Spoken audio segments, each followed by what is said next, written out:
Chapter 24। आखिरी चिड़िया को दफनाने के लिए लायला जैसे ही आगे बढ़ती है तभी उसकी नज़र सामने पड़ती है। लायला अपनी आंखों को सिकोड़ कर देखने की कोशिश करती है, लेकिन चश्मा ना पहने होने की वजह से लायला साफ साफ देख नहीं पा रही थी कि सामने कौन बैठा है। लायला पहचानने की कोशिश कर ही रही थी तभी मैथियस बोला, हेलो लायला। मैथियस की आवाज़ सुनते ही लायला तुरंत समझ जाती है कि ये कौन है। ड्यूक, लायला सोचती है। फिर लायला एक नज़र पीछे मुड़कर चिड़ियों की कब्रों को देखती है और सोचती है, तो इसका मतलब इन्होंने ये सब जानबूझकर किया है, क्योंकि इन्हें ये बात अच्छे से पता थी कि मैं चिड़ियों को दफनाने जरूर आऊंगी, इसलिए इन्होंने ये सब किया है। पागल आदमी कहीं का। फिर लायला की नज़र मरी हुई चिड़िया के पैर पर बंधे लाल धागे पर जाती है।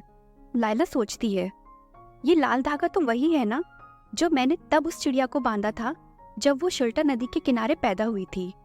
वो चिड़िया जो ठंड को काटने के लिए इतनी दूर से यहाँ आई और उसकी जिंदगी इस तरह खत्म कर दी गई, सिर्फ इस एक इंसान के एंटरटेनमेंट के लिए। मैथियस बोला, आगे बढ़ो लायला लेवलिन, अपना काम खत्म करो। फिर लायला रोते हुए उस चिड़िया को दफनाने लगती है। मैथियस ने पूछा, क्या ये रेड रिबन तुमने बांधा है? जी, लायला बोली। क्यों? मैथियस ने फिर से पूछा। लायला ने जवाब दिया, क्योंकि मैं देखना चाहती थी जो चिड़िया पिछले साल अपने घोंसले को छोड़कर गई थी कि वो वापस आएंगी या नहीं। लेकिन मैं इस तरह इस चिड़िया से मिलना नहीं चाहती थी। जहाँ एक तरफ लायला की आंखों में आंसू थे, वहीं दूसरी तरफ मैथियस के चेहरे पर अफसोस की एक शिकन भी नहीं थी। मैथियस स्माइल करते हुए बोला, तो क्या तुम्हें ऐसा लगता है कि मैंने कुछ गलत किया है? लायला बोली, मैं ना तो नहीं करना चाहती ड्यूक। मैथियस बोला, इसमें गलत क्या है? ये मेरी जमीन है और ये मेरा जंगल है और इस जंगल में रहने वाली सारी चिड़ियां मेरी हैं, तो मैं अपनी चिड़ियों को ही तो मार रहा हूँ। लायला बोली, लेकिन ड्यूक, चिड़ियों को तो ये बात नहीं पता है ना। चिड़ियों के लिए तो ये सिर्फ एक जंगल है जहाँ वो पैदा हुई और बड़ी हुई। ये उनके लिए एक ऐसी जगह है जहाँ वो अपना सफर खत्म करके वापस आना चाहती हैं। मैथियस बोला, और मैं इनकी इस फीलिंग की परवाह क्यों करूं?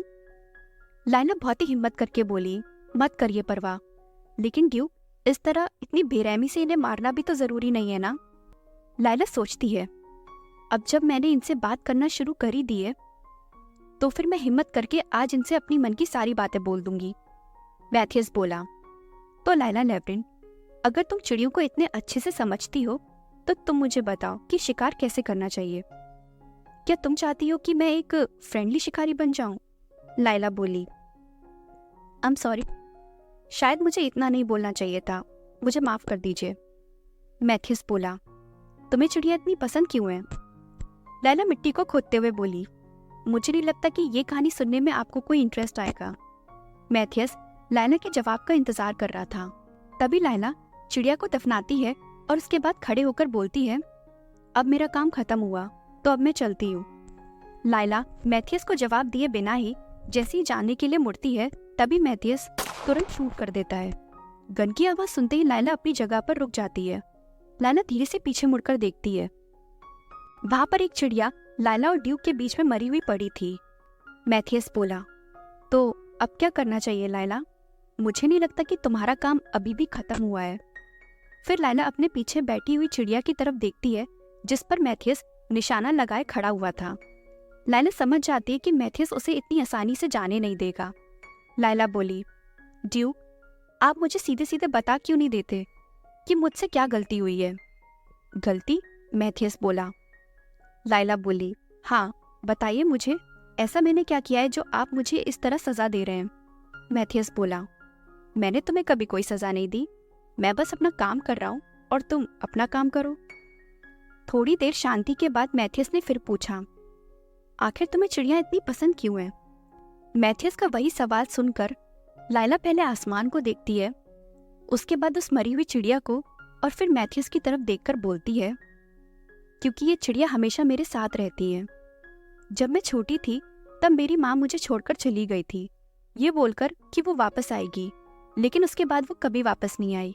मैं दर दर भटकती रही, कभी एक रिश्तेदार के यहाँ तो कभी दूसरे के यहाँ, लेकिन हर बार लोगों ने मुझे अकेला छोड़ दिया। लेकिन इतना सब होने के बाद भी एक चीज ऐसी थी जिसकी वजह से मैंने कभी भी अकेलापन महसूस नहीं किया, और वो थी ये चिड़िया। मैं जहाँ जाती ये हर जगह मुझे मिलती। जब मौसम बदलते थे तब ये चिड़िया दूर चली जाती थी, और चाहे मुझे कितना भी इंतजार करना पड़े ये वापस जरूर आती थी। ऐसी कोई जगह या कोई पल नहीं था जब ये चिड़िया मुझे मिली नहीं। सबसे सुंदर और आज़ाद रहने वाला ये जीव हमेशा मेरे साथ रहा, इसलिए मुझे चिड़िया पसंद है। लेकिन ये सब आप नहीं समझोगे, लायला रोते हुए बोली। लायला की आंखों में आंसू देखकर मैथ्यूस को मजा तो आ रहा था, लेकिन उसे बुरा भी लग रहा था।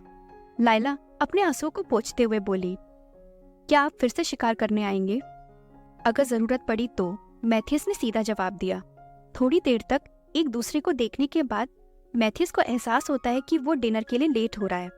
अपनी घड़ी में टाइम देखने के बाद मैथ्यूस जाते हुए बोला, लायला, मेरी दुनिया में मुझे हर चीज अपनी जगह पर रखना पसंद है।